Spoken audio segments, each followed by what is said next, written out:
রিক্সাওয়ালাকে ঠাস করে চড় মেরে দিলেন, সিএনজি ওয়ালাকে ধপ করে গলা ধাক্কা দিয়ে ফেলে দিলেন, আপনার অফিসের আপনার দোকানের ছোট কর্মচারীকে কথায় কথায় মা বাপ ধরে গালি, আপনার হোটেলের মেসিয়ারকে কথায় কথায় লাঠি দিয়ে বাড়ি, আপনার অধস্তন যারা কাজ করে তাদেরকে কথায় কথায় তুই তুকারি। না না না, হ্যাঁ আপনি শাসন করবেন, একবার দুইবার তিনবার আপনি শাসন করবেন। এখন আমরা মনে করি যে সোয়ারের বদলে লাথি দিতে পারলে আমি বোধহয় জিতে গেছি। কথা বলো ঠিক কিনা, কথা বলো।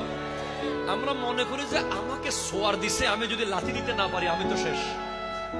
না না না না, আপনি গোটা পৃথিবীর মানুষকে দুই ভাগে ভাগ করেন, একদল প্রতিশোধ নিয়েছে, আরেক দল কোনোদিন প্রতিশোধ নেয়নি। যেই দল প্রতিশোধ নেয়নি কোনোদিন, সেই দলে আপনি আমার নবীকে পাবেন, সেই দলে সিদ্দিক আকবরকে পাবেন, ফারুক আজমকে পাবেন, উসমান জুন্নুরাইনকে পাবেন, মাওলা আলীকে পাবেন।